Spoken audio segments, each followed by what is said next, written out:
الحمد لله رب العالمين والصلاة والسلام على أشرف الأنبياء وسيد المرسلين سيدنا محمد وعلى آله وأصحابه أجمعين اللهم صل على سيدنا محمد وعلى آل سيدنا محمد كما صليت على إبراهيم وعلى آل إبراهيم في العالمين إنك حميد مجيد. أعوذ بالله من الشيطان الرجيم. بسم الله الرحمن الرحيم. أوليس الذي خلق السماوات والأرض بقادر على أن يخلق مثلهم بلى وهو الخلاق العليم.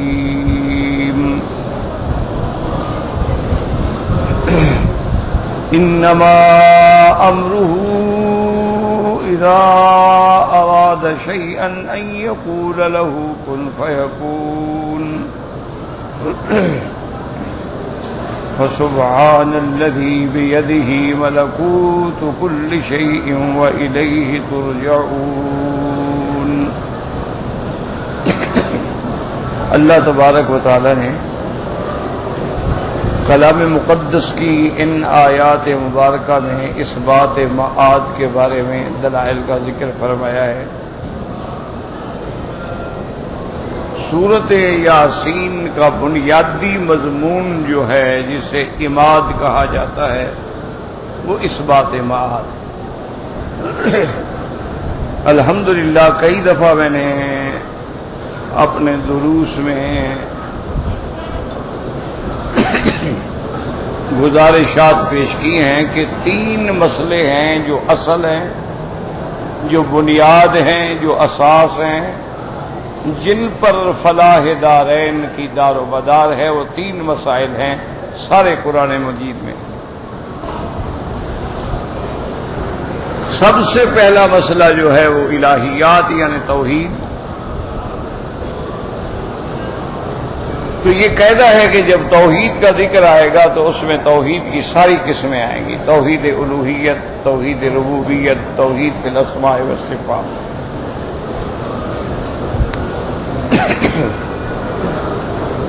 جب توحید کا ذکر آئے گا تو شرک کا رد آئے گا، ایک واضح بات ہے. تو سب سے اہم مسئلہ کیا ہے؟ توحید. اس کے بعد جو مسئلہ ہے وہ ہے نبوت اور رسالت، کہ اللہ نے جتنے انبیاء بھیجے ہیں، رسول بھیجے ہیں، سب برحق ہیں. سب اللہ کے مرسلین جو ہیں وہ برحق ہیں، اور ان کے احکام، ان کے اوامر نواہی برحق ہیں. لیکن سب سے آخر، سب سے افضل، سب سے اجمل، سب سے اکمل حضرت محمد مصطفیٰ علیہم الصلوات والتسلیم. یعنی یہ دوسرا مسئلہ ہے جو اہم ہے. اگر کسی ایک نبی پر بھی ایمان نہ ہو تو آدمی کافر ہو جاتا. ایمان ہر پیغمبر پہ ہوگا. اچھی طرح سمجھیں، حضرت آدم سے لے کر حضرت عیسیٰ علیہ السلام سب نبی رسول برحق ہیں. شریعت حضرت محمد مصطفیٰ پہ ہم عمل کریں گے، لیکن ایمان سب پہ ہے. یہ دوسرا مسئلہ ہے اہم. پہلا مسئلہ توحید، دوسرا مسئلہ یاد رکھنا نبوت اور رسالت، اور تیسرا مسئلہ ہے اس بات معاد. اس بات معاد کیا معنی؟ یعنی قیامت ہوگی. ہر حال میں ہر مخلوق کو اللہ دوبارہ زندہ کر کے اٹھائیں گے. پھر اس کی تفصیل ہے کہ میدان محشر میں آئیں گے، پھر سب کو صحائف تقسیم ہوں گے، اعمال کا وزن ہوگا، پل صراط سے گزرنا ہوگا. پھر اللہ اپنی رحمت سے جن کو چاہیں گے جنت دیں گے، اپنے عدل سے جن کو چاہیں جہنم دیں گے. تو یہ ایمان بھی بے عین ہی اہم ہے، اس بات معاد. یعنی یہ تین مسائل ہیں، ہمیشہ یاد رکھیں. سارا قرآن آپ پڑھ لیں، الف سے لے کر الناس تک چلے جائیں، ہر صورت میں کسی نہ کسی طرح ان تین مسائل پہ بحث ہو. اور خاص طور پہ مکی صورتیں جتنی ہیں، یعنی جو ہجرت سے پہلے ہوتی ہیں، ان میں تو ہیں یہی تین مسائل. تو سب سے اہم مسائل اس کو کہتے ہیں الاصول الثلاثہ، 3 اصول، یا کہتی ہیں الایمان بالثلاثیات، ان 3 چیزوں پر ایمان لانا. تو یہ اساس ہے، اصول ہے، اصل ہے. اور یہ حضرت نوح علیہ السلام سے لے کر حضور کے زمانے تک اس میں کوئی اختلاف نہیں. ہر پیغمبر کا ایک ہی منشور ہے، ہر پیغمبر کی ایک ہی دعوت ہے، ہر پیغمبر کا ایک ہی بیان ہے.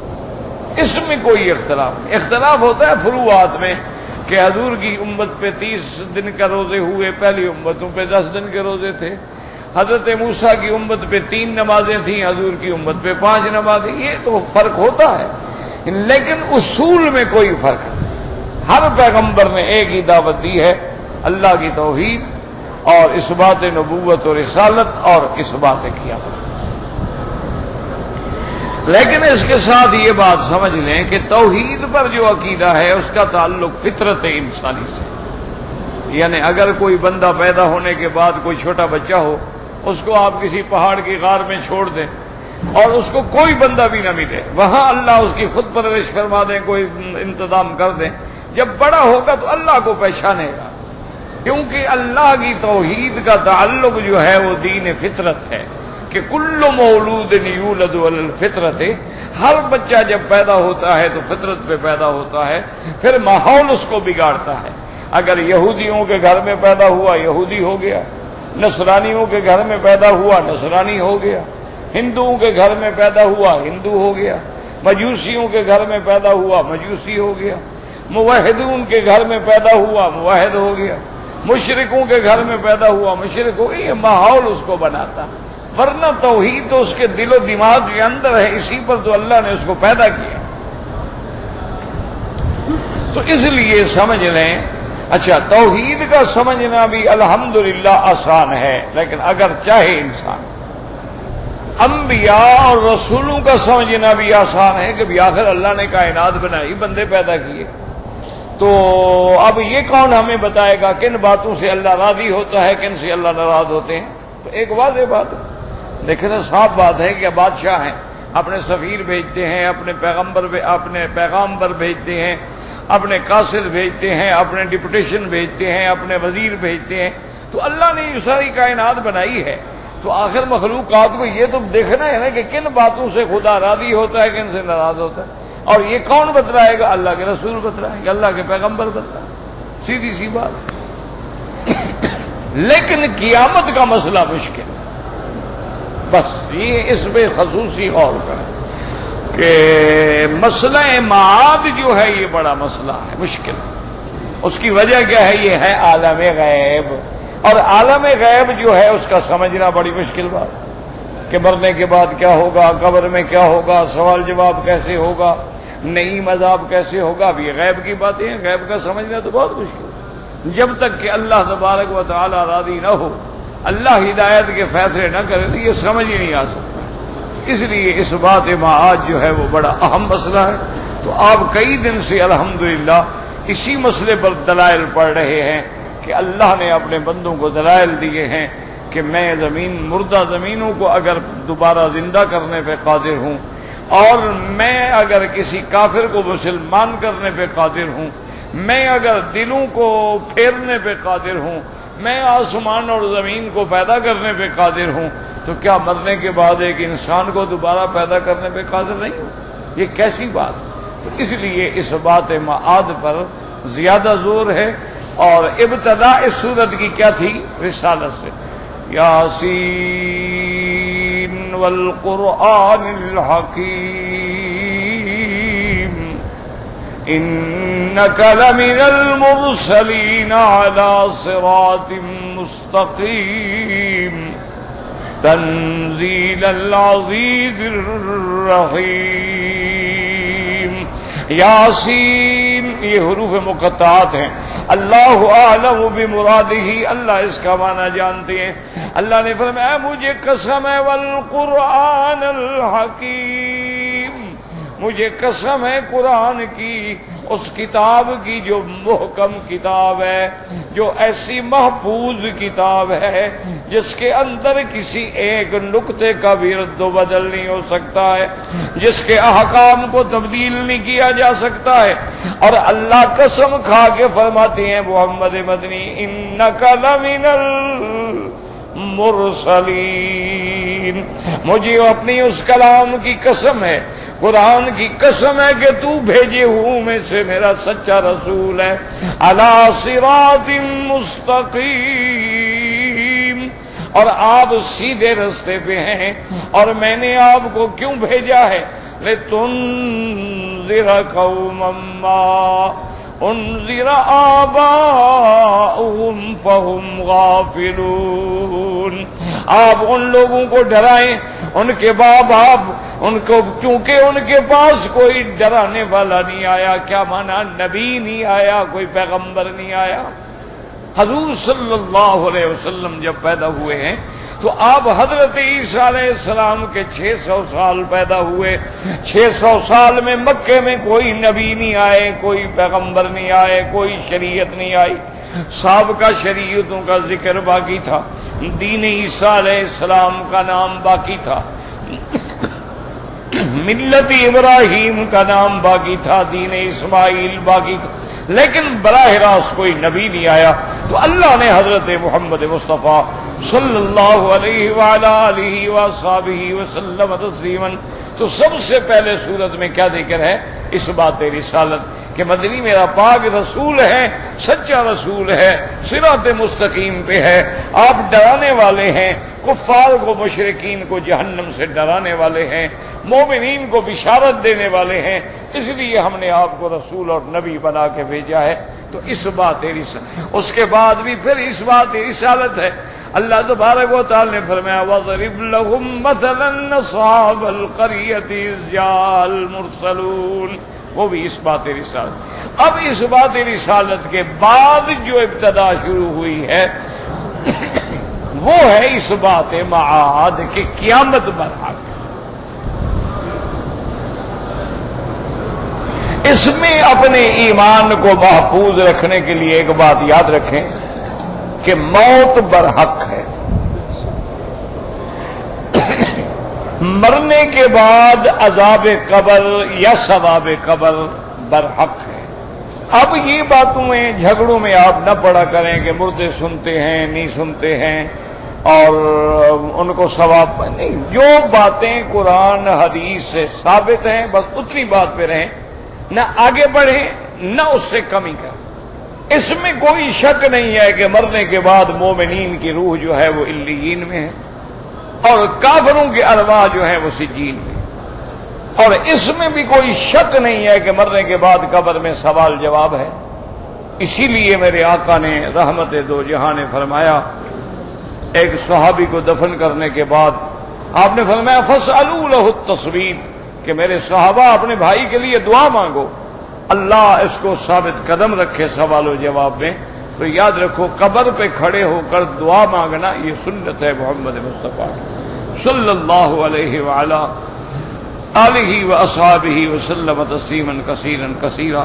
افسوس یہ ہے کہ ہم لوگ رواجوں میں پڑ گئے کہ جنازے کے بعد 3 دفعہ دعا مانگیں گے، قبر پہ نہیں مانگے، جو سنت ہے وہ نہیں مانگیں گے، اور جو بدعت ہے اس کو 3 4 دفعہ مانگیں گے، حالانکہ جنازہ تو خود دعا ہے، اللہم اغفر لحینا و میتنا، کیا ہے؟ دعا۔ اب سوال جواب ہوتا ہے، اور وہ بھی حضور نے بتا دیا کہ کیا سوال جواب ہوگا۔ فرمایا کہ جب آدمی قبر میں ہوتا ہے اللہ کے فرشتے آتے ہیں، منکر نکیر آتے ہیں، سوال کرتے ہیں۔ سب سے پہلا سوال ہوتا ہے من ربکا، مسلمان کہتے ہیں ربی اللہ، میرا رب میرا اللہ ہے۔ دوسرا سوال ہوتا ہے ما دینکا، تیرا دین کیا ہے؟ تو مومن کہے گا دینی الاسلام، میرا دین اسلام ہے۔ تیسرا سوال ہوتا ہے ما تقول فی حق ھذا الرجل، کہ اس بندے کے بارے میں تیرا کیا عقیدہ ہے؟ یاد رکھیں کہ بعض لوگوں نے نعوذ باللہ حضور کو ہر جگہ حاضر ناظر کرنے کے لیے استدلال پکڑا ہے کہ حضور ہر قبر میں موجود ہے، تو یہ بات جو ہے غلط ہے۔ یاد رکھو بلا وجہ محبت میں اتنا آگے نہ بڑھ جاؤ کہ کافر ہو جاؤ، اور حضور پاک کی توہین میں بھی نعوذ باللہ اتنا نہ بڑھو کہ ایمان سے نکل جاؤ۔ تو یہ بات جو ہے دیکھیں نا، ایک دن میں آپ کا کیا خیال ہے کتنے لوگ مرتے ہوں گے؟ یعنی کم سے کم چلو ہم مان لیں 1 لاکھ، تو 1 لاکھ آدمی کی قبر میں حضور تشریف لے جاتے ہیں۔ اچھا، جب حضور قبر میں تشریف لے جاتے ہیں تو اپنے روضہ مبارک میں وہاں بھی ہوتے ہیں یا نہیں ہوتے؟ مانا یہ اگر وہاں بھی ہوتے ہیں اور ہر قبر میں بھی ہوتے ہیں، مانا یہ ہے کہ اصلی وہاں ہوتے ہیں، ذلی یہاں ہوتے ہیں، پھر تو مرزا غلام احمد قادیانی کا عقیدہ ٹھیک ہو گیا، وہ بھی کہتا ہے میں اصلی نبی تو نہیں ہوں، میں تو ذلی ہوں۔ تو یہ جاہلوں کی باتیں ہیں، لوگوں نے بس ہاذا قریب کے لیے ہے، ذالکا بعید کے لیے ہے، جب کہتے ہیں حاضر رجل تو مانا ہے حضور سامنے ہوں، یہ غلط بات۔ بعض لوگوں نے یہ بھی بنا لیا کہ ہر مرنے والے کے پاس حضور نہیں جاتے، لیکن اس کی قبر کے اور حضور کے درمیان میں پردے ہٹا دیے جاتے ہیں اور دکھایا جاتا ہے اور پوچھا جاتا ہے ما تقول فی حق ھذا الرجل۔ یہ بھی غلط ہے، یاد رکھیں، بلا وجہ اللہ کے قرآن اور حدیث کو نہ بگاڑا کریں۔ جب حضور اپنی زندگی میں مکے مبارک میں موجود تھے تو مدینے میں موجود نہیں، آپ مجھے سمجھائیں، مدینے میں تھے؟ اگر تھے پھر ہجرت کیا مانا؟ اچھا، معراج حضور کو جو ہوا آپ مکے سے پہلے کہاں تشریف لے گئے؟ مسجد اقصی، پھر آسمانوں پہ۔ تو جب مسجد اقصی تشریف لے گئے تو مکے میں بھی موجود تھے، پھر تو معراج بھی ڈرامہ بن جائے گا اور ہجرت بھی فسانہ بن جائے گا اور حج بھی کہانی بن جائے گی کہ حضور جناب مکے میں بھی ہیں، مدینے میں بھی ہیں، مینا میں بھی ہیں، عرفات میں بھی ہیں، ہر جگہ۔ جب ہر جگہ ہیں پھر حج پہ آنے کی کیا ضرورت ہے؟ اللہ حج پڑھنے آتے ہیں؟ کوئی عقل کرو، کوئی آدمی سمجھے۔ اور حضور صلی اللہ علیہ وسلم اپنے صحابہ کو خطبہ فرما رہے ہیں اور ساتھ کہہ رہے ہیں کہ خذوا عنی مناسککم لعلی لا اراکم بعد عامی ھذا۔ میرے صحابہ آج مجھ سے مسائل سمجھ لو، ہو سکتا ہے کہ اگلے سال پھر میں تمہارے اندر موجود بھی نہ ہوں۔ اور صدق رسول اللہ، حضور نے سچ فرمایا، حج سے واپس گئے اور ربیع الاول میں وفات ہو گئی۔ تو حضور فرماتے ہیں مجھ سے پوچھ لو، آج کے بعد مجھے تم نہیں دیکھ سکو گے، اور آپ کہیں کہ جناب ہر قبر میں موجود ہیں۔ اور بعض تو نعوذ باللہ اتنا آگے بڑھ گئے ہیں، وہ کہتے ہیں بی بی رابعہ بصریہ جب آ رہی تھی تو کعبہ شریف چل کے گیا تھا بی بی کے استقبال کے لیے۔ اچھا، کعبہ تو چلا گیا، بی بی کے پاس یہاں جو طواف عمرہ کر رہے تھے ان بیچاروں کا کیا بنا؟ کوئی عقل کرو، اللہ سے ڈرو، خدا کو بھی قیامت میں جواب دینا ہے کہ نہیں دینا ہے۔ اگر حضور صلی اللہ علیہ وسلم کو ہر جگہ حاضر ناظر مان لیں، یاد رکھو پھر ہجرت بھی ختم۔ ہجرت تب ہوگی جب میرا مدنی مکہ چھوڑ کے مدینہ جائیں گے۔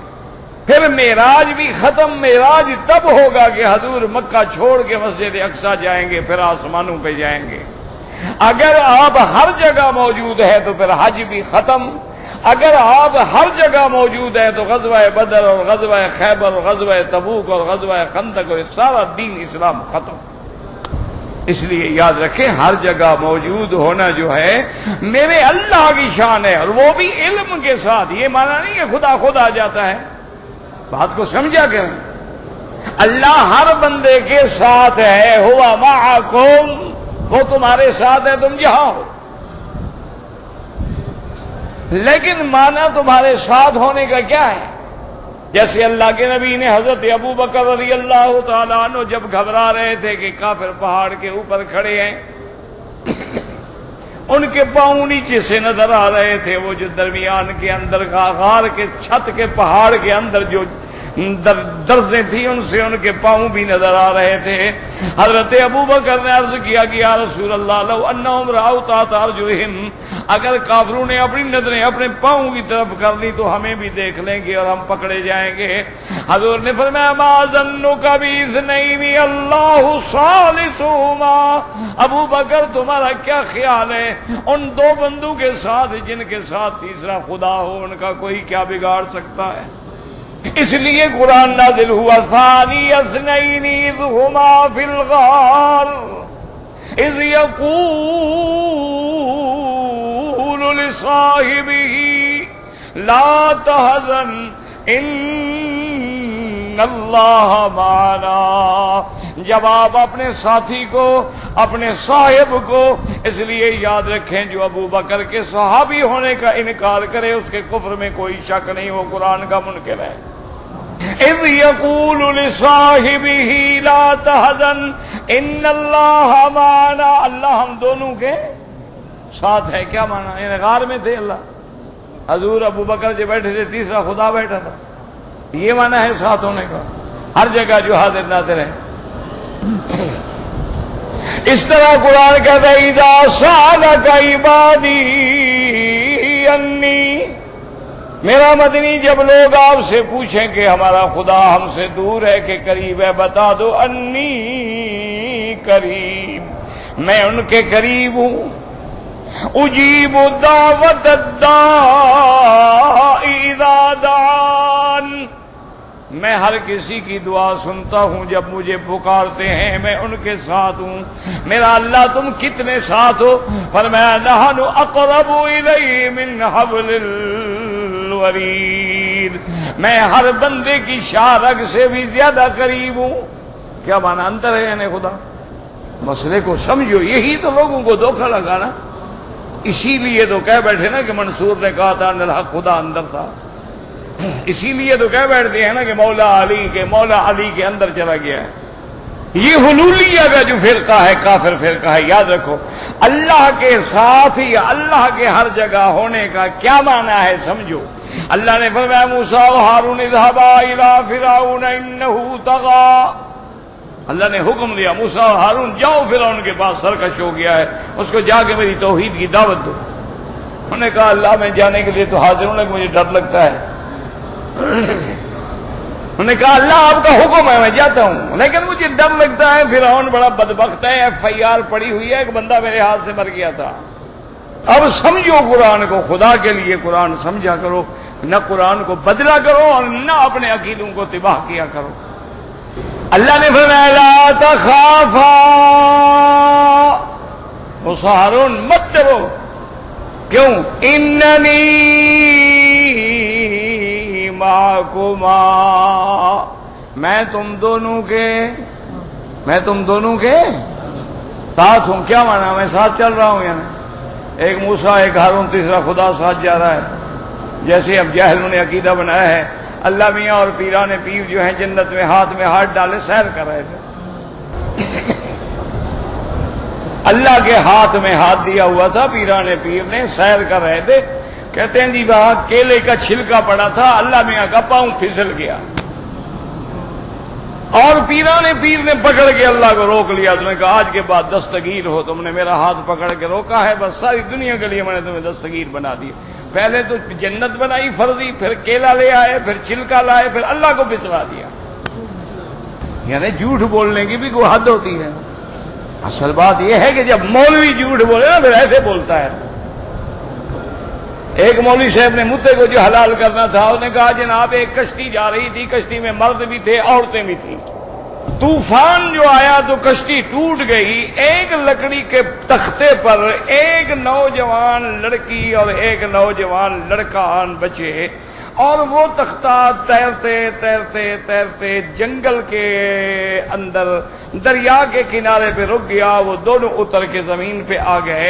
اب نوجوان لڑکا ہے، نوجوان لڑکی ہے، دونوں کے خواہشات ہیں، منہ زور ہے، شہوت ہے، تقاضا ہے، اور نہ مولوی ہے، نہ گواہ ہے، نہ خطبہ ہے، نہ حق المہر ہے۔ اب وہ کیا کریں؟ انہوں نے کہا ان حالات میں متا کر لیں تو جائز ہے۔ دیکھو متے کو ثابت کرنے کے لیے پہلے تو کشتی بنائی، کشتی کو پھر طوفان میں لے گیا بیچارہ، پھر طوفان نے کشتی کو توڑ ڈالا، پھر ایک تختہ بچ گیا، اس میں بھی ایک لڑکی اور ایک لڑکے کو بٹھا دیا۔ پھر دونوں کو جنگل میں لے گیا جہاں بندہ ہی کوئی نہیں تھا. پھر ان دونوں کے خواہشات ڈوبتے ہوئے مر رہے ہیں، ابھی خواہشات ان کے پیدا ہو رہے ہیں. اب جناب وہ کیا کریں جی، ان حالات میں متع جائز ہے. میں مولوی صاحب زندہ تھے، ایک دفعہ میری بھی ملاقات ہوئی تھی. میں نے کہا حضرت اگر وہ دونوں بہن بھائی ہوں تو پھر کیا کریں؟ کہتے ہو سکتا ہے. میں نے کہا اگر یہ ہو سکتا ہے تو وہ بھی تو ہو سکتا ہے نا. پھر اللہ کا خوف کرو. جب اللہ نے قرآن میں فیصلہ کر دیا ہے کہ یا بیوی حلال ہے یا کنیز لونڈی جو جہاد میں ملے حلال ہے، تیسرا راستہ ہی کوئی نہیں حلال ہونے کا.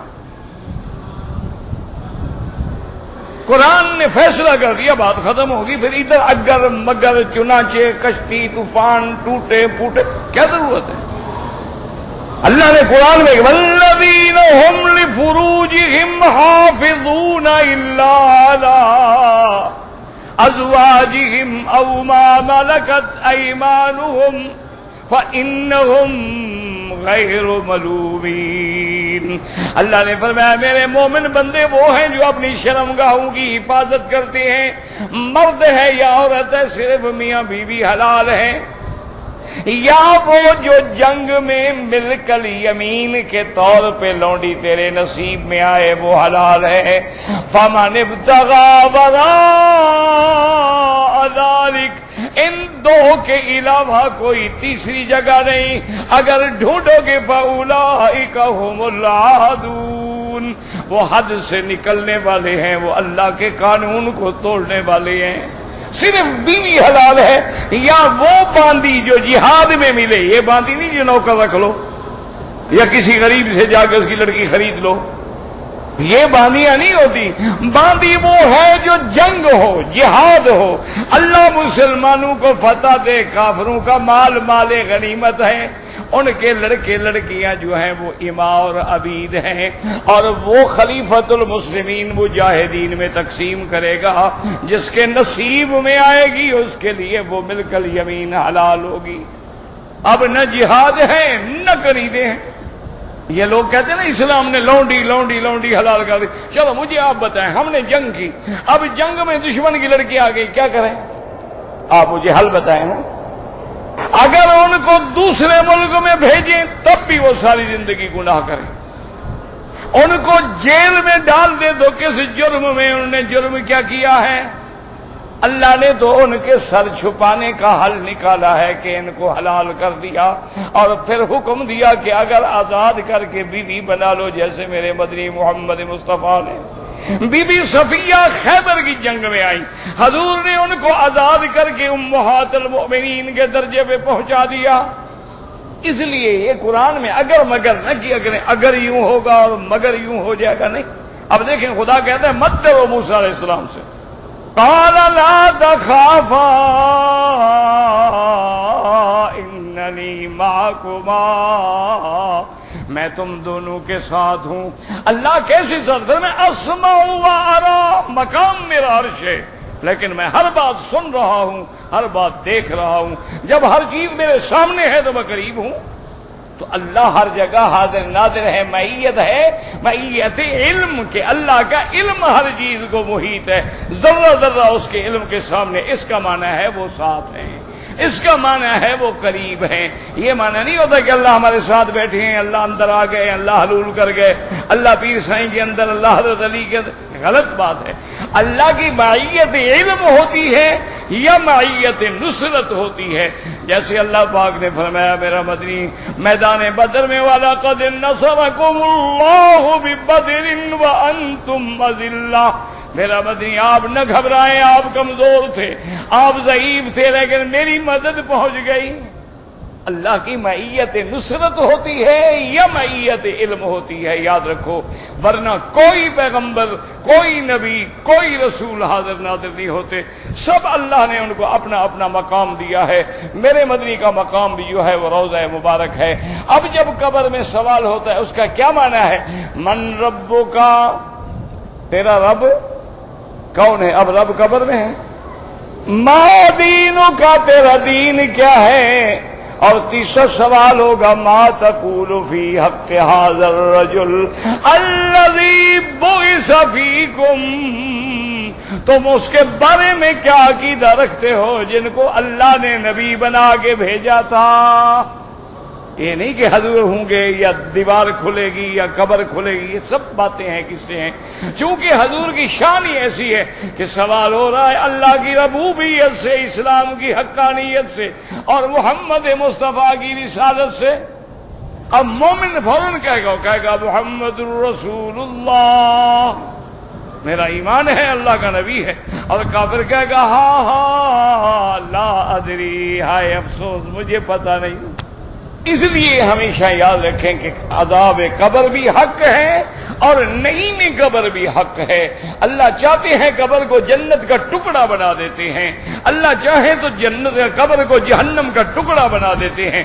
حضور نے فرمایا اما روضۃ من ریاض الجنت او حفرۃ من حفر النیران، جنت یا جنت کا ٹکڑا ہوگی قبر یا جہنم کا ٹکڑا ہوگی۔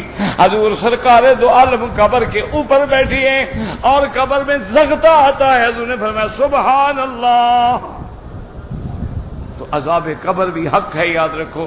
جو عذاب قبر کے منکر ہیں اور ثواب قبر کے منکر ہیں وہ کافر ہیں، کیونکہ تمام ائمہ اربعہ کا اتفاق ہے کہ عذاب القبر حق لا ينکرها الا ضال او مضل۔ عذاب قبر حق ہے، اس کا انکار کرنے والا خود بھی گمراہ ہے اور دوسروں کو بھی گمراہ کرنے والا ہے۔ اسی لیے حضور نے دعا مانگی اللہم انی اعوذ بک من عذاب القبر ومن فتنة المسیح الدجال ومن فتنة المحیا وفتنة الممات۔ باقی یہ کہ روح علیین میں ہے اور کافر کا سجین میں ہے، جیسے سورج اپنے مقام پہ ہے لیکن اس کی روشنی زمین پہ پہنچ رہی ہے، روح جہاں بھی ہو اللہ اس کا تعلق جوڑ دیتے ہیں، یاد رکھیں اس کا تعلق قائم ہوتا ہے، پھر سوال جواب ہوتا ہے، اور جب سوال جواب صحیح ہو جاتا ہے تو اس کے لیے پر جنت کی نعمتیں اور جنت کی کھڑکیاں کھول دی جاتی ہیں اور اس کی قبر میں توسع ہو جاتا ہے، اللہ کی عنایات کا دروازہ شروع ہو جاتا ہے، اور اگر وہ کافر ہے تو پھر عذاب شروع ہو جاتا ہے۔ اس لیے قرآن کہتے اغرقوا فادخلوا نارا، فرعون اور اس کا لشکر جب غرق ہوئے تو غرق ہونے کے بعد فوراً عذاب نار شروع ہو گیا۔ النار یعرضون علیہا غدوا وعشیا ویوم تقوم الساعة وادخلوا آل فرعون اشد العذاب۔ اللہ فرماتے ہیں جب قبرستان پہ گزرو کہو السلام علیکم یا دار قوم مؤمنین انا انشاءاللہ بکم لاحقون انتم السابقون ونحن الاخر۔ میرے مدنی پاک بدر والے دن کافروں کے کنویں پہ کھڑے ہیں، ابھی جہلینڈ کمپنی کے سردار مارے گئے ہیں، کتے کی طرح ایک کنویں میں پھینکے گئے، میرا مدنی کنارے پہ کھڑے ہیں اور فرماتے ہیں حل وجدتم ما وعد ربکم حقا، اے کافرو جو اللہ کا وعدہ تھا آج پورا ہو گیا کہ نہیں؟ حضرت عمر نے کہا یا رسول اللہ آپ کن کو مخاطب ہیں؟ وہ تو کافر ہیں، مر گئے، گل گئے، سڑ گئے ہیں۔ آپ نے فرمایا بل اسمع منکم، تم سے بھی زیادہ سن رہے ہیں۔ اللہ سنواتے ہیں تو سنوا دیتے ہیں، اللہ چاہے نہ سنوا دیں۔ باقی جتنے انبیاء ہیں حضرت آدم سے لے کر محمد مصطفیٰ تک، یاد رکھو یہ عقیدہ اہل سنت ہے کہ تمام انبیاء اپنی قبروں میں زندہ ہیں، تمام انبیاء کی جسد پر اللہ نے مٹی کو یہ طاقت ہی نہیں دی ہے کہ وہ انبیاء کے جسد کو چھیڑ سکے یا ہاتھ لگا سکے۔ ان اللہ حرم اجساد الانبیاء علی الارض، اللہ نے انبیاء کے جسے کو زمین پہ حرام کر دیا۔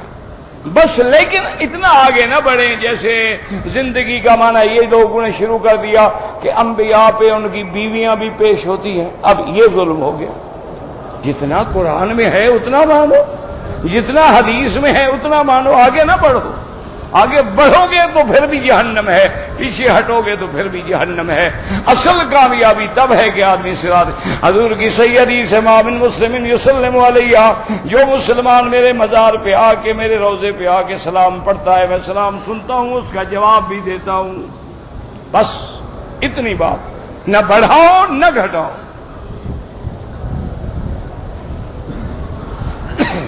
اب کئی لوگ اتنے آگے بڑھ گئے، وہ کہتے ہیں جی پیر صاحب نے جو بات بھی پوچھنی ہو نا جی بس مراقبہ کرتے ہیں، حضور سے پوچھ لیتے ہیں۔ اور میں نے کہا شریف آدمی، حضرت عائشہ اور حضرت علی کی جنگ ہوئی، 10,000 صحابہ شہید ہو گئے۔ حضرت علی نے بھی یہ جرت نہیں کی اور بی بی عائشہ نے بھی جرت نہیں کی کہ چلو حضور سے پوچھ لیتے ہیں روضے پہ جا کے. ان کو تو جرت نہیں ہوئی ہے، تمہارے پیر کو جرت ہو گئی ہے. حضرت معاویہ اور حضرت علی کے درمیان میں جنگ ہوئی، انہوں نے بھی یہ جرت نہیں کی کہ بے حضور کے روضے سے پوچھ لیں. حضرت حسین اپنے بچوں کے ساتھ مظلوم شہید ہو گئے، لیکن حضرت حسین نے یزید کو یہ چیلنج نہیں کیا کہ آ جاؤ حضور کے روضے پہ کھڑے ہو جاتے ہیں اور پوچھ لیتے ہیں. کیوں؟ عالم دنیا کا نظام الگ ہے اور عالم برزخ کا نظام الگ ہے اور عالم آخرت کا نظام الگ ہے. ایک ہے ادب کا مقام، اس کے لیے علماء نے اب بھی لکھا ہے کہ جیسے حضور کی زندگی میں حضور کے سامنے بلند آواز کرنا منع تھا، اب بھی حضور کے روضہ مبارک پہ کھڑے ہو کے چیخ چیخ کے سلام پڑھنا منع ہے. ادب کے ساتھ کھڑے ہوں، نہ جالی کے قریب ہوں نہ بہت زیادہ دور ہوں، نہ آواز زیادہ اونچی کریں نہ آواز زیادہ پست کریں، درمیانی آواز سے اور مختصراً صلاۃ و سلام پڑھ کے آگے بڑھ جائیں اور آگے جا کے پھر دعا اللہ تبارک و تعالیٰ سے مانگیں. تو مسئلہ معاد جو ہے نا یہ بڑا مشکل مسئلہ ہے، اس لیے اللہ پاک فرماتے ہیں وَلَيْسَ الَّذِي خَلَقَ السَّمَاوَاتِ وَالْأَرْضَ بِقَادِرٍ عَلَىٰ أَن يَخْلُقَ مِثْلَهُم بَلَىٰ وَهُوَ الْخَلَّاقُ الْعَلِيمُ. اللہ نے فرمایا میرے بندے جس نے آسمانوں اور زمینوں کو پیدا کیا ہے کیا تمہیں دوبارہ پیدا کرنے پہ قادر نہیں؟ قادر ہے. انما امره اذا اراد شيئا ان يقول له كن فيكون. جب اللہ کسی امر کا ارادہ فرماتے ہیں، حکم دیتے ہیں، ان کو دوبارہ حکم دینے کی ضرورت نہیں ہوتی، حکم دیتے ہیں ہو جا بس ہو جاتی. فسبحان الذي بِيَدِهِ مَلَكُوتُ كُلِّ شَيْءٍ وَإِلَيْهِ تُرْجَعُونَ. ہر چیز جو ہے اس کے ہاتھ میں ہے اور اسی کی طرح تم نے لوٹ کے جانا ہے. حضرت ابی ذر کی حدیث ہے، میرے مدنی پاک فرماتے ہیں ان رسول اللہ صلی اللہ علیہ وسلم قال ان اللہ تعالی یقول، اللہ فرماتے ہیں یا عبادی کلکم مذنب الا من عافیت فاستغفرونی اغفر لکم. اللہ فرماتے ہیں میرے بندے تم سب گناہگار ہو مگر وہ جن کو میں نے بچا لیا ہے، لیکن تمہیں میں حکم دیتا ہوں تم مجھ سے بخشش مانگو، میں تمہارے گناہ بخشنے کے لیے تیار ہوں. سارے ایک دفعہ استغفار پڑھ لو. استغفر اللہ الذی لا الہ الا هو الحی القیوم واتوب الیہ. اللہ فرماتے ہیں جب بندہ مجھ سے بخشش مانگتا ہے، معافی مانگتا ہے، اللہ خوش ہوتے ہیں. اللہ فرشتوں کو فرماتے ہیں عالم عبدی ان لہ رب یغفر الذنوب. میرے بندے کو پتہ چل گیا میرا بھی کوئی سردار ہے جو میرے گناہ معاف کر دے گا. معافی مانگ رہا ہے، تم گواہ ہو جاؤ میں نے سارے گناہ معاف کر دیے. اور یاد رکھو اللہ اتنا بڑا رحیم ہے. اللہ فرماتا ہے میرے بندے اگر گناہ نہ کرے تو میں بندے ختم کر دوں گا، میں اور مخلوق پیدا کروں گا جو گناہ بھی کرے گی اور توبہ بھی کرے گی. کیونکہ اگر ہم گناہ نہ کریں تو اس کی شان غفاری کہاں ظاہر ہوگی؟ اگر ہم سے گناہ نہ ہوں تو ستار کیسے بنیں گے؟ اگر ہم گناہ نہ کریں تو وہ معاف کرنے والے کیسے بنیں گے؟ اگر ہم توبہ نہ کریں تو وہ تواب کیسے کہلائیں گے؟ ہر چیز میں حکمت ہے. اس لیے اللہ فرماتے میرے بندے بخشش مانگ لو، میں بخشنے کے لیے تمہیں تیار ہوں. فرمایا وَكُلُّكُمْ فَقِيرٌ إِلَّا مَنْ أَغْنَيْتَ. تم سب میرے محتاج ہو، تم سب منگتے ہو، تم سب بھکاری ہو، تم سب میرے دروازے پہ ہاتھ پھیلانے والے ہو.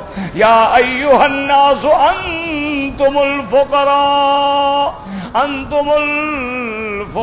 الی اللہ.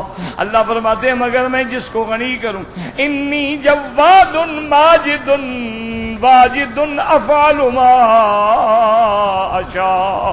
اللہ فرماتے ہیں سب کچھ میرا ہے، میں سخی بھی ہوں، میں کریم بھی ہوں، میں دینے والا بھی ہوں، ہر چیز کا مالک بھی ہوں، اور جو چاہوں میں کر دوں. اور فرمایا عطائی کلام و عذابی کلام، میں اگر تمہیں دینے کے لیے آؤں تو مجھے سامان اکٹھے کرنے کی ضرورت نہیں ہوتی، مجھے تو حکم دینا ہے کہ دے دو. اور اگر میں پکڑنے پہ آؤں وہ بھی حکم دینا ہے میں نے. اذا اردت شیئا فانما اقول له کن فیکون. اس لیے فرماتے ہیں فسبحان الذی بیدہ، سبحان مانا تنزیہ ہے، تنزیہ و تقدیس و تبریۃ من السوء. اللہ ہر صفت نقصان سے مبرہ ہے. یاد رکھو ہر صفت شان سے متصف ہے. انہ متصف بسائر صفات الجمال والجلال والکمال، منزہ عن سائر صفات العجز والنقص والاختلال. اللہ تبارک و تعالیٰ کی شان ہے. اللہ فرماتے ہیں میرے بندے یاد رکھو جب کریم سے کوئی مانگے، سخی سے مانگے تو اس کو خوشی ہوتی ہے، اس کے پاس مانگنے والا نہ آئے تو تکلیف ہوتی ہے. اس لیے اللہ فرماتی ہیں میں تو عرش سے آسمان دنیا پہ تشریف لے آتا ہوں جیسے میری شان کو زیبا ہے.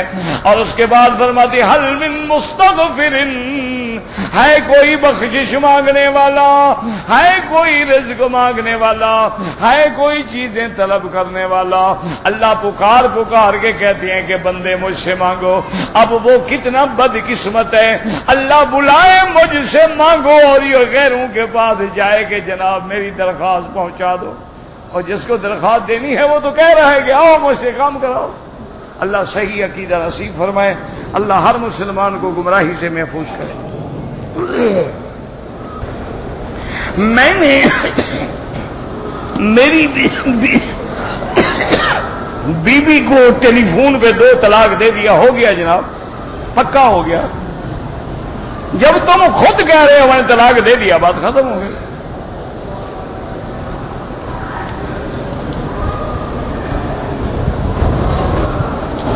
ایک آدمی نے اپنی بیوی کو طلاق دے دی، اس کی اولاد بھی ہے، 1.5 سال گزر گیا ہے، اب وہ رجوع کرنا چاہتا ہے. مجھے کیا پتا 1 طلاق تھی، 2 تھی، 3 تھی، پہلے وضاحت کرو. اگر 3 ہے تو پھر تو رجوع ہو ہی نہیں سکتا، 2 ہے تو دوبارہ نکاح کر لو. میرا بھانجا ہے، نفسیاتی مریض ہے، اللہ شفا عطا فرمائے، اللہ ہر بیمار پہ رحم فرمائے. میرا بھائی اگر چپل آپ کے گم ہو جائیں، جو باہر پڑے ہیں آپ بالکل نہ پہنیں. وہ لوگوں کے ہوتے ہیں، صفائی والے اٹھا کے پھینک دیتے ہیں. ہمیں بغیر اجازت کسی کی چیز استعمال کرنا جائز نہیں ہے. اپنے چپلوں کو تھیلے میں رکھیں، کپڑے میں رکھیں، لپیٹ کے رکھیں، ساتھ رکھیں تاکہ گم نہ ہوں. اور اگر خدا نہ خاصا گم ہو جائیں دوسرے خرید لیں، اپنے عمرے کو خراب نہ کریں 2 ریال 4 ریال کے چپل کے لیے.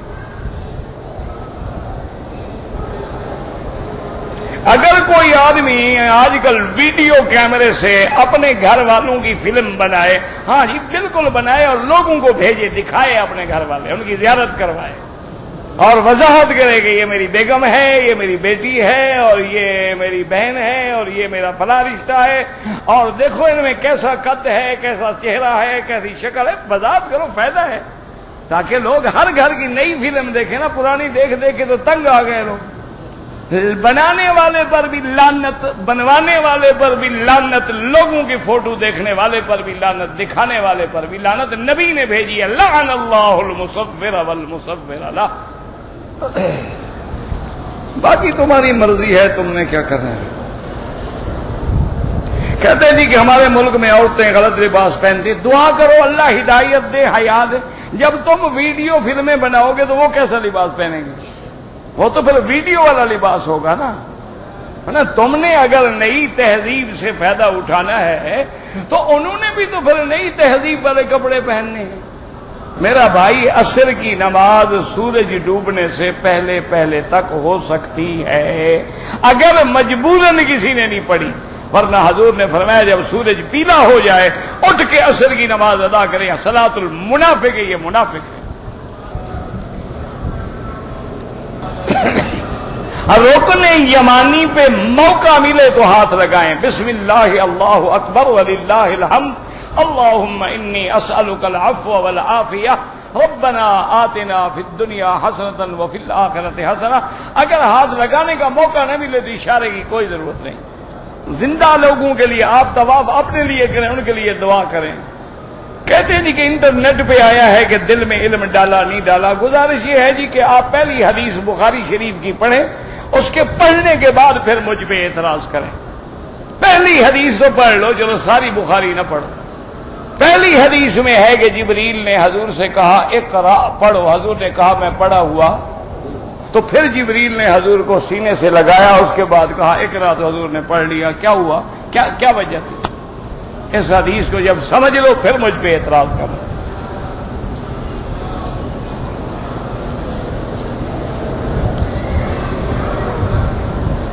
قصیدۃ البردہ کے اشعار درست ہیں. شاعر کے کلام میں ہمیشہ مبالغہ ہوتا ہے، اس میں تو کوئی شک نہیں. شاعر تو شاعر ہوتا ہے، اسی لیے نبی شاعر نہیں ہوتے. اس کے کلام میں بھی بعض مقامات میں بہت زیادہ مبالغہ ہے. لیکن بہرحال جو لوگ فوت ہو گئے ان پہ ہم کسی قسم کی برائی نہیں لگاتے. اگر عمرے پہ آئے اور تجارت بھی کرے کوئی حرج نہیں. آتے ہی تجارت کے لیے، عمرے کے لیے کون آتا ہے یار؟ یا فیشن کے لیے یا تجارت کے لیے، غریب بھیک مانگنے کے لیے.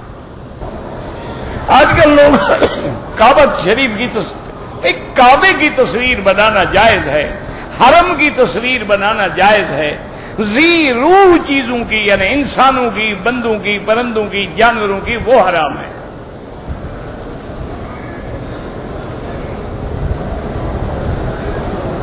قرآن کو بغیر وضو کے نہ چھوئیں. اگر کوئی عورت ناپاک حالت میں حرم میں بیٹھ گئی اس کو فوراً نکل جانا چاہیے اور جو غلطی کی ہے استغفار کرے. یہاں جب نماز ہوتی ہے لوگ صفے چھوڑ دیتے ہیں. اللہ ہدایت دے، اللہ صفے بنانے کی توفیق دے. اسی لیے تو میرے آقا نے فرمایا تھا کہ صفے سیدھی کیا کرو. اگر نہیں کرو گے اللہ تمہارے دلوں کو بھی ٹیڑھا کر دیں گے. آج دل ٹیڑھے ہو گئے ہیں کہ نہیں ہو گئے؟ صفا مروہ کی اوپر کی منزل میں اور نیچے کی منزل میں کچھ علماء کو اختلاف ہے. ایسا ایسا سب ختم ہو جائے گا. جب ہوائی جہاز نہیں بنے تھے تو اختلاف تو اس وقت بھی تھا. اللہ کے بندے سب جائز ہے. قرآن میں ہے ان الصفا والمروہ. اللہ نے طول عرض کا بیان کیا ہے، اطول کا بیان کیا ہے، عرض کا بیان ہی نہیں کیا ہے. اگر وہ چوڑا بھی ہو جائے کوئی حرج نہیں، کوئی فرق نہیں پڑتا. اور ویسے بھی یاد رکھو جبل صفا کو اتنا چھوٹا سا ٹیلا تھا. جبل صفا پہاڑ تھا، ابھی قبیس تک ملا ہوا. کوئی وہم نہ کرو بلا وجہ، سب صفا مروہ ٹھیک ہے. طواف کے بعد جو 2 رکعت پڑھتے ہیں وہ امام ابو حنیفہ رحمت اللہ علیہ کے نزدیک واجب ہے. کیا معنی ہے؟ یعنی اگر رہ بھی جائے دوبارہ قضا کرنی پڑے گی. باقی ائمہ کے نزدیک سنت ہے. پڑھ لیا تو اچھا ہے، نہیں پڑھا تو کوئی بات نہیں. عصر کے بعد طواف کرے تو حنفی مسلک میں ہے کہ مغرب کے بعد نماز پڑھے. باقی ائمہ کے نزدیک حرم میں جائز ہے. عقیقہ کا گوشت جو ہے وہ ہم کھا سکتے ہیں، ماں باپ بالکل کھا سکتے ہیں. اگر گھر میں عورتیں آپس میں جماعت کریں وہ بالکل جائز ہے. والدہ مجھے تکلیف میں ہیں، لوگ کہتے ہیں ان پہ جادو ہے. بھئی جادو ہو جاتا ہے، مجھے خود کہتے ہیں آپ پہ جادو ہے، لیکن مجھے علاج نہیں آتا. مجھے علاج نہیں آتا ہے. اگر جادو ہے تب بھی مجھے. بہرحال ایک بات یاد رکھیں، سورت آیت الکرسی ہے اور آخری 4 کل جو ہیں، قل یا ایھا الکافرون، قل ھو اللہ احد، قل اعوذ برب الفلق، قل اعوذ برب الناس. یہ پڑھ کے دم کرتے رہیں، اللہ پاک کریم ہے شفا دیں گے.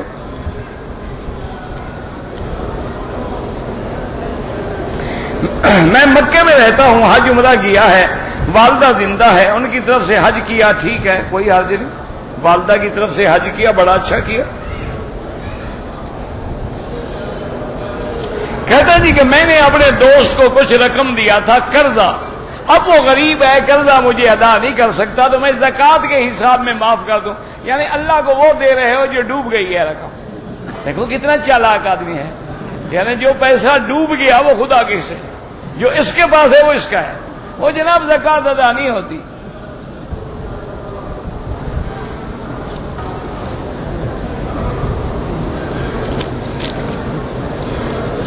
عمرے کے لیے مدینہ شریف جانا ضروری ہے؟ بالکل نہیں. حج کے لیے، عمرے کے لیے مدینہ شریف کا تعلق حج عمرے سے نہیں ہے، لیکن اللہ کسی کو محروم نہ کرے. نماز کے لیے بچوں پہ اس وقت فرض ہوگی جب بچے بالغ ہوں گے، لیکن جب بچے 10 سال کے ہو جائیں مارو بھی اور نماز بھی پڑھاؤ ان کو. قرضہ اٹھا کے حج کرنے کی کوئی ضرورت نہیں، اللہ نے آپ کو فرض ہی نہیں کیا. بیعت کرنی چاہیے، ہاں کرنی چاہیے، لیکن پیر وہ ہو جو قرآن و سنت کا مطابق ہو. سر سید احمد خان کون تھے؟ اللہ کو پتا، نہ مجھے ملا، نہ میں نے دیکھا، نہ کبھی زیارت ہوئی، نہ جو مر گئے آپ ان کے پیچھے پڑے ہوئے ہیں. نہیں، آخر آپ کو کیا تکلیف ہے کہ مردہ لوگوں کو عذاب دے رہے ہو؟ فوت ہو گئے، اللہ بخشش فرمائے. ان میں غلطیاں تھیں، اللہ معاف کرے. ان کے بڑے اچھے کام بھی تھے، غلطیاں بھی تھی، تفسیر لکھی بڑی غلط لکھی. اچھے کام بھی تھے ان بیچاروں کے، انہوں نے کالج قائم کیا، علی گڑھ بنایا، ورنہ آج کوئی بھی ہندوستان میں مسلمان پڑا ہوا نہ ہوتا، نہ ایک آدمی بھی ہمارا کلرک بھی نہ ہوتا. اس نے اچھے کام بھی کیے ہیں، غلط کام بھی کیے ہیں. اللہ بخش دے، معاف کر دے. فوت ہو گئے جو مر گئے ان کے لیے جنت مانگو. میرے استاد قاری اسرافیل بیمار ہیں، اللہ شفا عطا فرمائے. اچھا، میں نے کہا شاید آپ نے فرشتے اسرافیل کو بیمار کر دیا. 12 ربیع الاول کو میلاد منایا جائے بالکل بدعت ہے. اگر احرام میں میری چادریں کنارے سے سلی ہوئی تھی کوئی حرج نہیں ہے. سلا ہوا کپڑا جو بدن پہ سلا ہو وہ منع ہے. یعنی اب یہ میرا قمیض ہے، میں اتار کے چادر کے طور پہ ڈال لوں، جائز ہے. اگر ایک آدمی 49 چکر لگائے کعبۃ اللہ کے تو بجائے گئے، ہر طواف کی الگ نیت کرے گا. 7 چکر ختم، ایک طواف، پھر واپس آئے حجر اسود سے پہلے کھڑے ہو کے نیت کرے، پھر دوبارہ طواف شروع کرے. یہ نہیں ہے کہ ایسے چکر لگاتا رہے.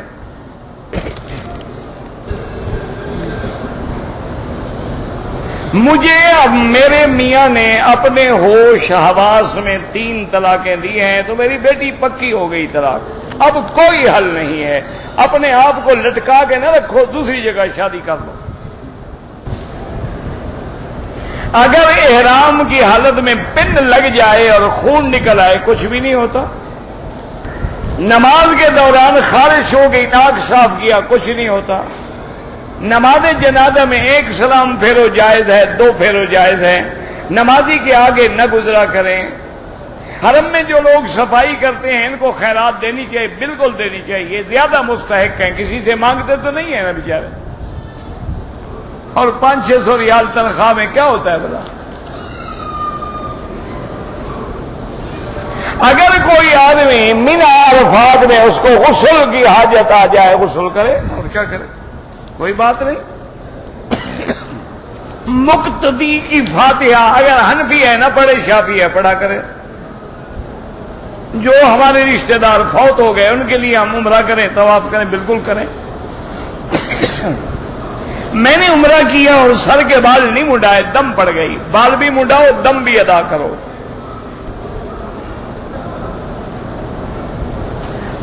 اگر ایک آدمی نے صفا مروہ دوڑانے کے لیے مزدوری طے کی ریڑی پر، لیکن اس کے بعد وہ ہمیں نہیں ملا تو آپ خیرات کر دیں.